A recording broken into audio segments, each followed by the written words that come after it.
Hi, I'm Gabe. I'm Kelley. And I'm Jaime. And I've ruined Gabe's day by telling him he's doing a good job. No. I appreciate it. You went to Netroots. You were just saying the people listen to this podcast. Yeah, I was saying that. Hey, listeners. Hey, friends. Thank you for tuning in. And you heard that at Netroots. How was Netroots? It was awesome. I mean, I went once in 2015. I learned so much at Netroots in 2015, and then in 2019, I learned some things, but more importantly, I had a really, really good time and got to hang out with some really good people and see some amazing speakers, because I got to see like most of the squad speak. I got to see Barbara Lee. I got a picture with Connie. I didn't need one with Sharon. I already got one with Sharon. I have one with Franklin. I'm the only one on staff that's got a picture of Franklin. Sherrod Brown's dog, Franklin. Uh-huh. Yes. Although Pam lives in their neighborhood. So. And then saw a couple of what did I see? I don't even know. Where am I anymore? Some of the presidential candidates speak, which was cool. Some of the 512 people who have. There was some good ones. I mean, Elizabeth Warren spoke, which was dope. And then like Jay Inslee and who else? Other people. I don't know. I don't know what day it is anymore. Netroots does that to a person. Mm-hmm. So Gabe's gonna go with me next year. Sure. We're going to Denver. Okay. So Netroots Nation, just to back up, it's a collective conference of all of these progressive organizations, and then a lot of tech heavy. Yeah, for sure. Of Netroots. Right. No, I heard it like disgustingly called a collection of like progressive influencers, and I was like, wow, I hate that, but it's not wrong. A lot of consultants. I mean, I could talk a lot of. I can't say that word. I can say mean things, but I really did have a good time. I'm gonna get you a T-shirt that says "I'm a progressive influencer." You better not. Yes, Uh-huh. you will. Okay. So while you and Hannah were both there, yeah, NARAL Pro-Choice Ohio was strongly representing. Not only that, but like people knew who. I mean, they didn't know who Hannah and I were. They knew who you guys were, but they knew what NARAL Ohio was, which was cool. Nice. We were back here in Ohio, keeping an eye on the State House to see if we'd ever get a state budget. And now we've got it, and they can have it back.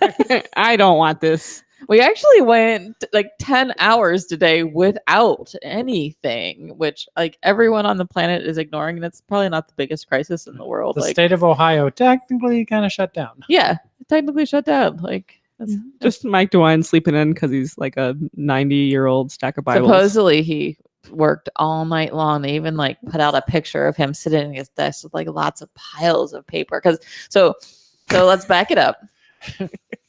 Ohio's Constitution requires a balanced, critical piece there, budget to be passed by both chambers and signed by the governor by 11:59 p.m. on June 30th. Today's date was what? Oh, wait, it wasn't June 30th.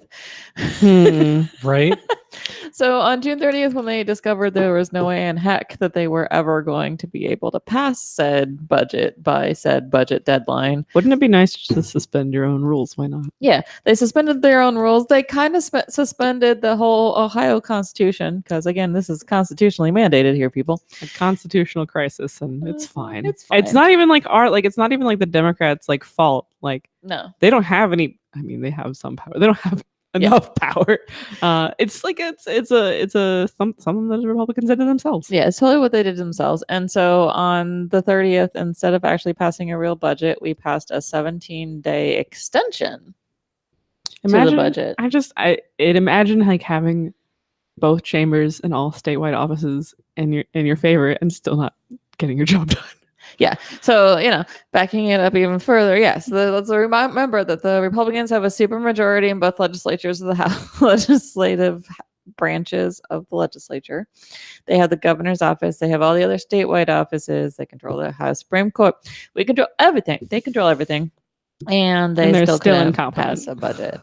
And the last time, so this is only the second time, I think, since 1991 that the state didn't have a budget on time. And it's like the first time that it's ever happened within like good economic time. So the only other time we didn't reach a budget was like at the height of the recession, when basically the state of Ohio had zero money to spend in the first place. Actual economic emergency. Yeah, an economic emergency, and they really just could not figure out how to provide the services that the state needed to provide and also balance the budget, because that's constantly required. So yeah, so all of the budget, I mean, when they went and they redid, so they go into conference committee if the two groups can't decide. So we're in conference committee, they get a new budget estimate, and it gives them like an extra ridiculous amount of money, like another $100 million like added to the revenue. And we still couldn't come up with how to spend this money. Cool. So yeah, so and so it was, you know, it was Larry versus Larry again. Larry Householder, the Speaker of the House, Larry Obhoff, the President of the Senate, both again Republican. And Little Larry and Big Larry. Little Larry and Big Larry, you know. And for a long time, the governor was just like completely absent from this whole thing. Like he's well, I like both proposals, so I'm staying out of it. I mean, I imagine there's a lot more than his presence that's absent, but but no. So it was actually really hilarious because right after they missed the budget deadline was the 4th of July, and of course everybody goes to picnics and goes fishing. Like Ohio Fishing Day was July 1st or July 2nd or something like that. So is that a real holiday? It's like free fish. You don't have to have a fishing license. So it is a real holiday. So it is actually kind of a holiday. It's actually a real day. The Fishing Association. Oh, Yeah. okay. No, it's like a. Why? Well, it's an, you know, their Get outside industry and has a fish. day. Yes. You know, had it not been in the middle of this Budget state crisis. budget thing, it would have been, no one would have noticed. But instead, everyone noticed that every single legislator, including the governor and the lieutenant governor, were all out on boats fishing instead Gone of fishing. actually doing their jobs and coming out with a budget. All right. To the point where everybody had paid so much attention that the Republicans freaked out and like gathered a whole bunch of mostly looking like interns around a table and like put it out on social media that, look, we're working hard. You know what I think is hilarious is you wouldn't notice it looking at the pictures. Like the average person just sees conference table, lots of papers. Yeah. I've worked in that building for years. That room is the members' lounge off the Sergeant at Arms room. And you never, ever see a meeting being held in there. You've never seen people laying out papers and doing stuff. But what that room has is massive skylights, which meant that for a photo op, the pictures are beautiful. That's the only reason they were in that room that day was to get nice lighting for the photos. Yes. Any photo of actual work is going to look like garbage. Cool. They were like, let's take it into this room. Spread all the papers out. We're hard at work today. We're not going fishing. No. So yeah, so we finally got a budget, and just like every other year, they screw us over in the process. So the budget made it. I don't know. Budget made it through the House just fine at the last second, and the Senate. Well, actually, not the last second. The committee in the Senate added $5 million for fake women's health centers through the Temporary Assistance for Needy Families program. If you've listened before and been through previous budget cycles with us, that was previously $1 million. Number one. And then it was 2, and now it's 5. No, it never went to 2. They asked for 2. Oh. And they got it temporarily, but then went back down last session. Okay. So it's always been at 1. We went up to 5. And what did we finish with? We finished with 7.5. What are they going to do with all that money? $7.5 million. Yes. Liars. And you might ask, so where did that $2.5 million come from? I don't know, Jamie. Where'd it come from? It came from, there was a proposal in the budget that Nikki Antonio talked about yesterday in her floor speech that would have... And it was bipartisan? Yes. Yeah. And you know, it was part of the budget, what passed out of the Senate. So every single senator voted for this. $2.5 million to help Medicaid provide long-acting reversible contraceptives in a less coercive, which is 2 thumbs up, and more effective way. So basically using the programs that exist within Title X and Planned Parenthood, who are sort of kind of the gold standard for provision of this care, moving it into some more of the Medicaid providers. so they can transform their practice to do things better. For low-income women to get things like IUDs. Yes, IUDs and implants. And it was specifically for lower income families within high infant and maternal mortality rate areas. This sounds like a great program. Doesn't it? It's an actual good way of spending Uh-huh. $2.5 million. No, it made And and yet it did not make it out of conference committee. It was slashed in conference committee, and magically, all of a sudden, crisis pregnancy centers or fake women's health centers were getting $2.5 million more, even though that $2.5 million was Medicaid, and this is temporary assistance for needy families. Ugh.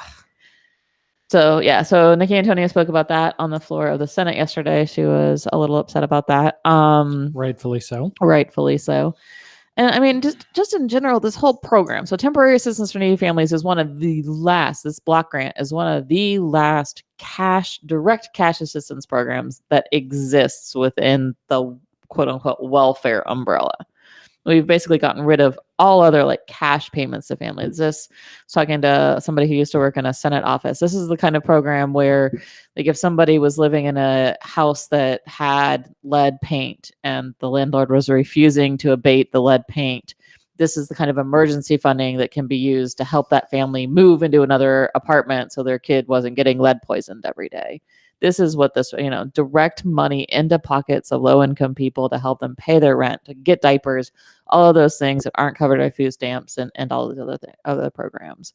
But instead of actually handing cash to low income people so that they can spend it in the way they need to spend it, we're going to give it to these liars so that they can force people to take parenting classes. Because of course, low income people have to be bad parents, right? Mm-hmm. And maybe be able to get a pack of diapers at the end of that. So yeah, it's fabulous. So a pack of diapers is like $5, and then you have to go to 2 hours for these classes, and that's less than minimum wage. Just putting that out there. Yeah. So yeah, that's terrible. So Amelia Sykes talked on the floor about several things. She's the minority leader. She addressed the budget at large. Specifically called out how horrible it is that the state is funding these fake women's health centers at all. And she read from a study that explained it in detail. It's actually a statement. Yeah, a policy statement from the American Public Health Association. And when she finished, she says, the reason I knew all about the statement is because, spoiler alert, I wrote it. This was Amelia Sykes' master's program where she covered That's so cool. I didn't know that. crisis pregnancy centers in Ohio. So we've got the audio of her thing. So we're going to play it now. If you're watching us on YouTube, thanks for watching. Check the comments in the video for a link. So Amelia Sykes, expert on exactly why the state should not fund crisis pregnancy centers. That is so cool. I didn't know that about her. Yep. She's amazing. Well, yeah, I knew that.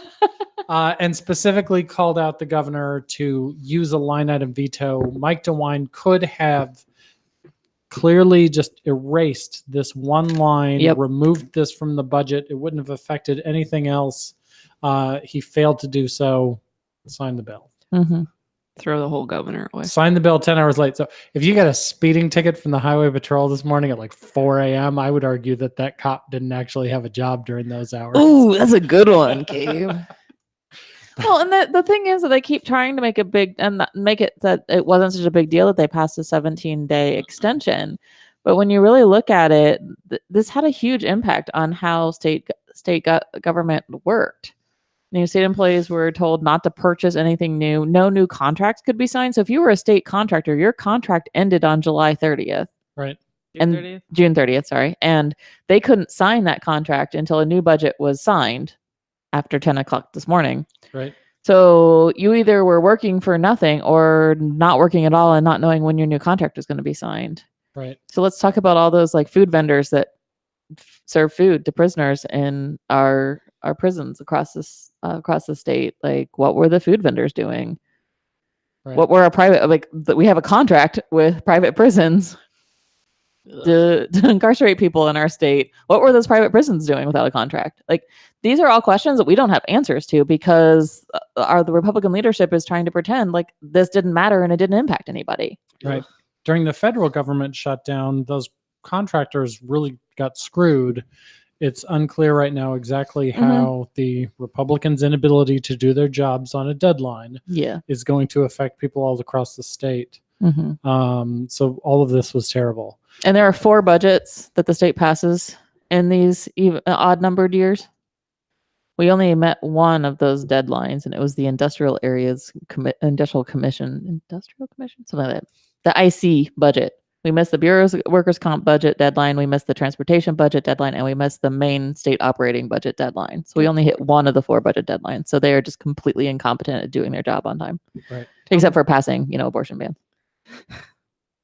And the 5,000-pound gorilla, 10,000-pound, the big gorilla, whatever in the room. What? There's an expression there. The gorilla in the room. I thought it was an elephant. Okay. The big ugly mammal in the room as they were working on all of this was separate legislation, House Bill 6, which is an energy bailout, handing hundreds of millions of dollars. Clean energy fund, which is not clean energy at all. Not only that, but doesn't it revoke the clean energy protections we did have? Yeah, it's really terrible for the environment and for taxpayers. And it, from our point of view, looked like the indecision in the Republican caucuses was the big factor. And until everybody got what they wanted out of the budget, they weren't going to vote the way that Big Energy wanted on House Bill 6. Yeah. And then they still didn't get that done either yesterday. So they'll be coming back in the middle of the summer for that now, too. Stay away. Go away. Get out of my city. Leave. Yeah. You're supposed to be on break. Go away. But no, they're incompetent at doing their job, so they keep coming back. Right. So the budget's done. Ruining everything. We should just make Columbus a sanctuary city and let the Republicans in anymore. Ooh, sounds like a great plan. So that's the budget. That's not the only thing on CPCs though. Crisis pregnancy centers. There's a tax credit bill. I'm throwing this in the agenda here. That's still going on. That got some attention.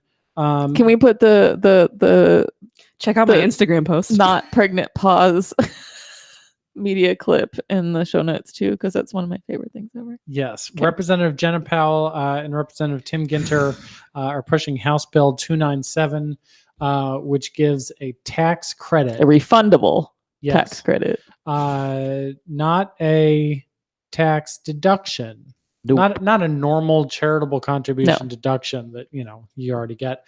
This is a tax credit proposed. If you donate to a fake women's health center, the taxpayers will give you back cash of 50% of the gift. Yes.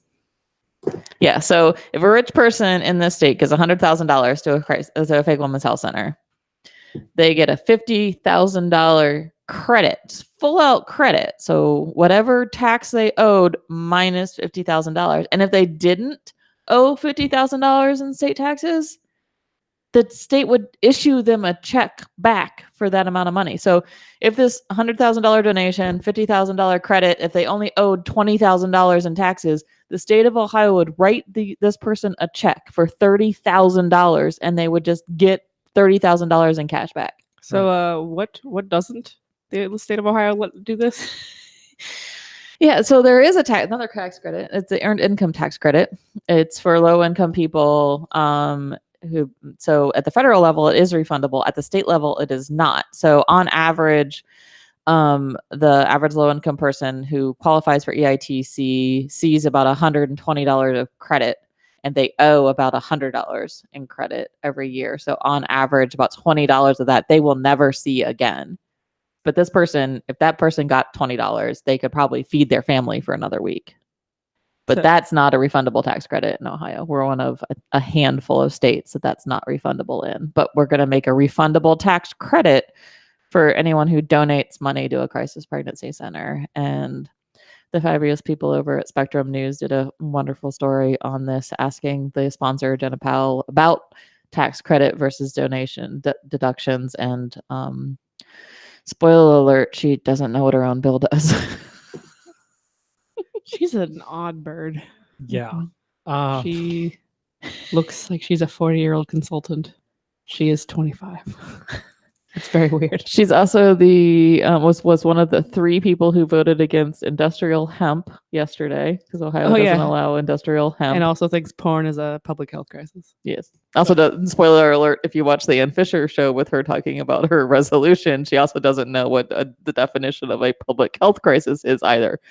Again, I've never seen a millennial well, maybe she's not even a millennial. I don't even She's know. 25.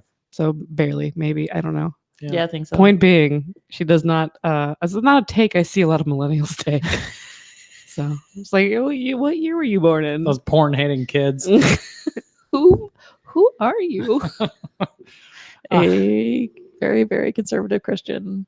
Yeah. female legislator. So, that is still looming out there. Yes. As to whether the $2.5 million that got added on for CPCs was a way of buying them off, since this House Bill 297 came out of the gate and fell on its face right away with some terrible media, As it should.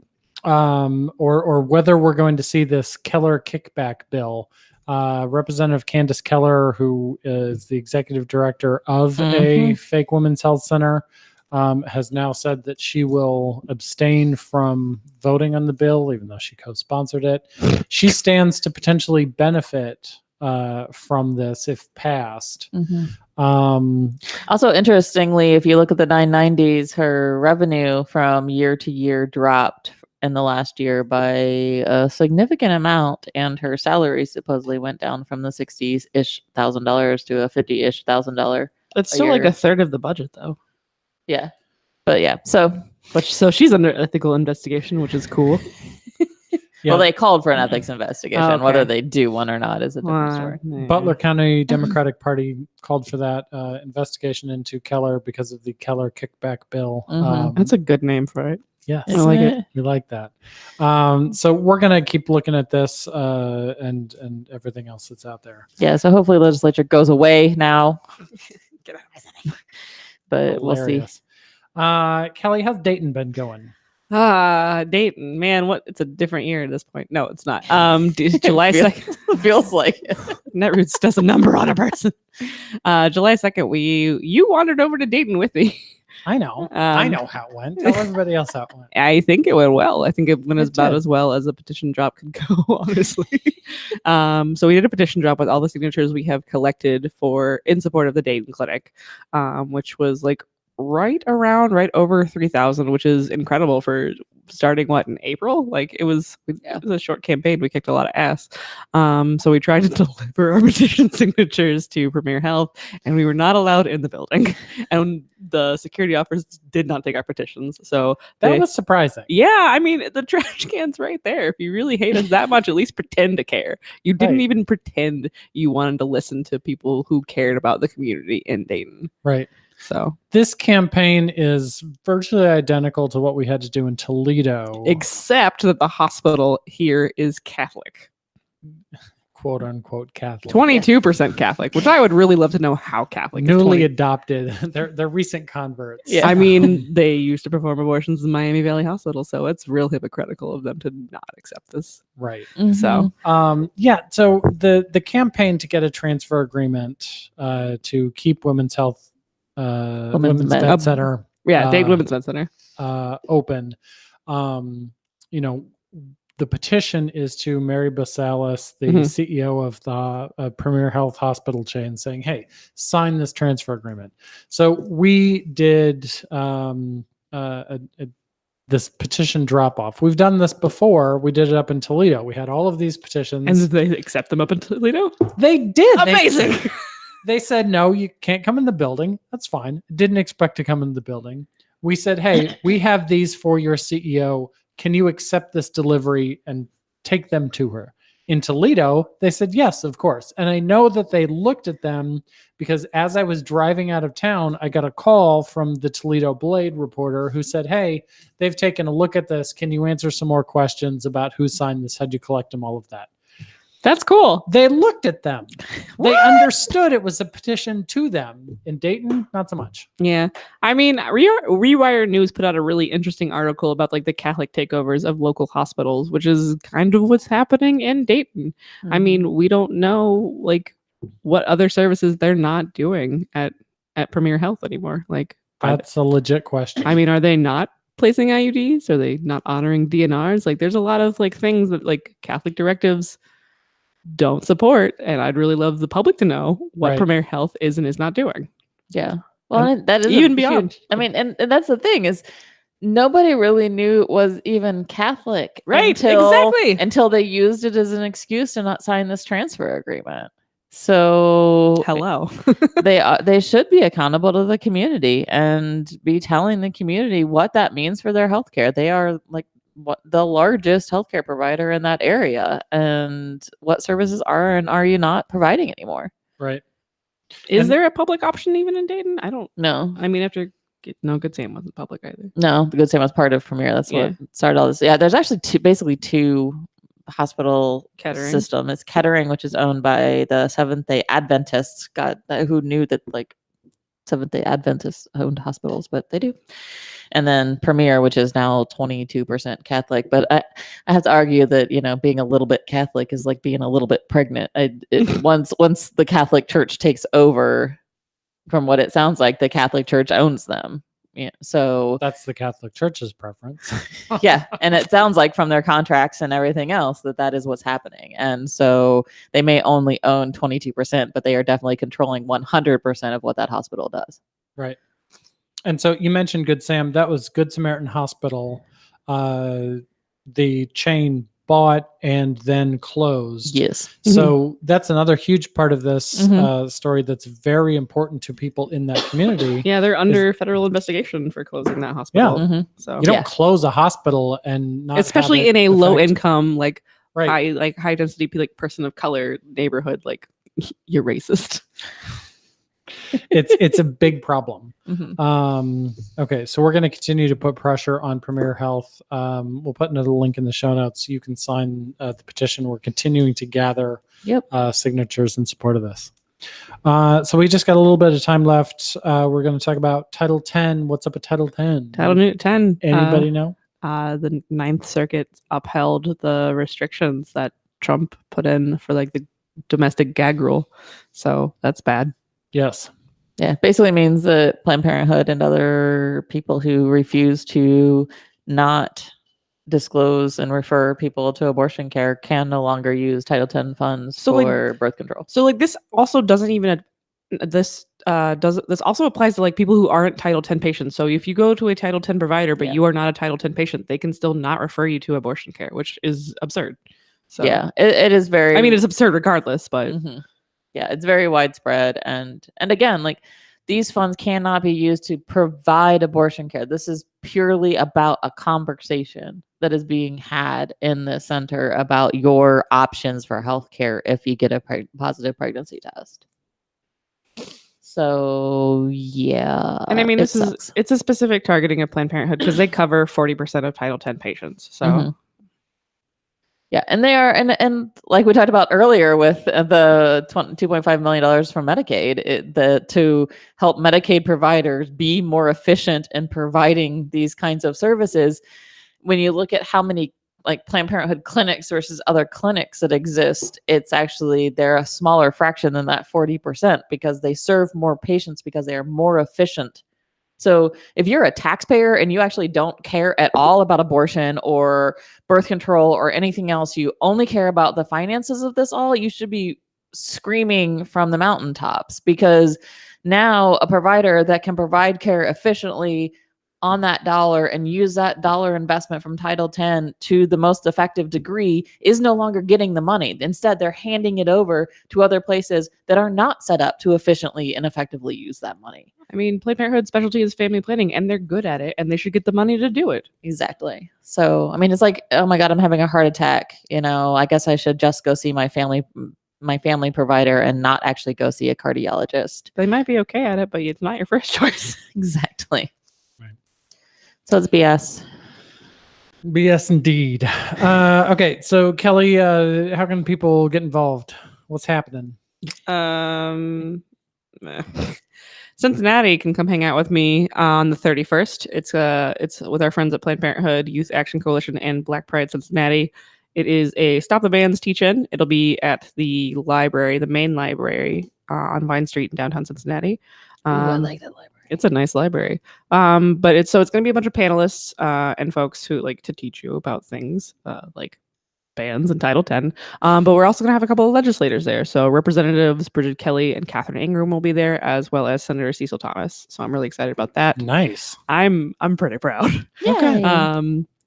I don't have a lot planned right now because like July and August are kind of my slow times. Not for Hannah. I have dates. Yeah, no, I got all my prides out in June, so I have a break. She doesn't.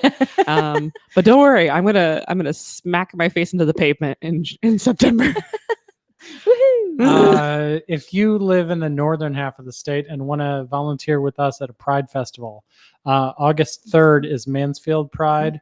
August 17th is Toledo Pride, and August 24th is Akron Pride. So check out our Facebook page, the events tab, for information on all of those. Click on an event and there'll be instructions on how to get a hold of our Northern Ohio organizer, Hannah, to volunteer. Yeah, cool. Sounds good?